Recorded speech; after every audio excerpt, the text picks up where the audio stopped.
Kozhikode medical കോളേജിനെതിരെ പരാതിയുമായി കുടുംബം. യന്ത്രത്തകരാറിനെ തുടർന്ന് കോഴിക്കോട് മെഡിക്കൽ കോളേജിൽ ശസ്ത്രക്രിയ മുടങ്ങിയതായി പരാതി.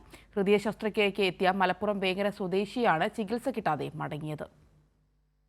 ഹൃദയവാൾവ് ചുരുങ്ങുന്ന അസുഖത്തിന് ചികിത്സയിലായ വേങ്ങര സ്വദേശിയായ 37-കാരിയാണ് മെഡിക്കൽ കോളേജിന്റെ അനാസ്ഥയിൽ തുടർ ചികിത്സ എന്താവുമെന്നറിയാതെ ആശങ്കയിൽ കഴിയുന്നത്.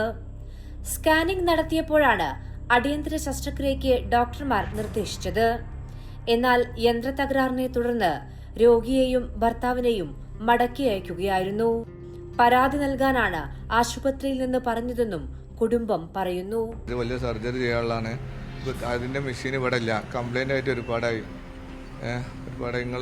ഞങ്ങൾ ഒരുപാട് പറഞ്ഞതാണ് ഇവിടെ ഓഫീസിലൊക്കെ. പക്ഷെ ഞങ്ങൾ ഒരുപാട് പേഷ്യന്റുമാരെ ഓഫീസിലേക്ക് വിട്ടു. പക്ഷെ അതുകൊണ്ടൊന്നും ഇപ്പം അങ്ങനെ കൊടുന്നോട്ടെ വെച്ചിട്ടാണ് വിടണതൊക്കെ. പിന്നെ നിങ്ങൾ പോയി കണ്ടെന്ന് പരാതി കൊടുത്താലെയാണ്. എന്താ ചെയ്യുക, നമ്മൾ മെഡിക്കൽ കോളേജ് ഞങ്ങളെ പോലത്തെ പോലെ എത്ര പൈസ ഇല്ലാഞ്ഞിട്ടാണ് ഇപ്പം മെഡിക്കൽ കോളേജിലേക്ക് വരുന്നത്. 5 ലക്ഷം രൂപയാണ് പുറത്ത് സർജറിക്കായി ആവശ്യപ്പെട്ടിരിക്കുന്നത്. വികലാംഗനായ ഭർത്താവും 2 കുട്ടികളും അടങ്ങുന്നതാണ് കുടുംബം. സർജറിക്ക് ആവശ്യമായ വലിയ തുക കണ്ടെത്താൻ എന്തു ചെയ്യണമെന്ന് ആ കുടുംബത്തിന് ഇപ്പോഴും അറിയില്ല.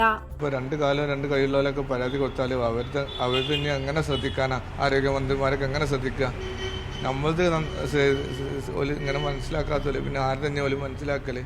ഇതിന്റെ അധികാരികൾ ആരാച്ചാല് ഇതിനുള്ള വേണ്ടുള്ള എൻ്റെ വൈഫിനുള്ള ചികിത്സ പെട്ടെന്ന് ഉറപ്പാക്കണം. 1 മാസത്തോളമായി കോഴിക്കോട് മെഡിക്കൽ കോളേജിലെ യന്ത്രം തകരാറിലാണ്. ഫൈസലിനെ പോലെ നിരവധി പേരുടെ പരാതി ലഭിച്ചിട്ടുണ്ടെങ്കിലും ഇതുവരെയും ഒരു നടപടിയും ഉണ്ടായിട്ടില്ല.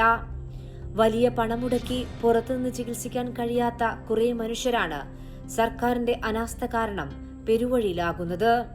കൈരളി ന്യൂസ്, കോഴിക്കോട്.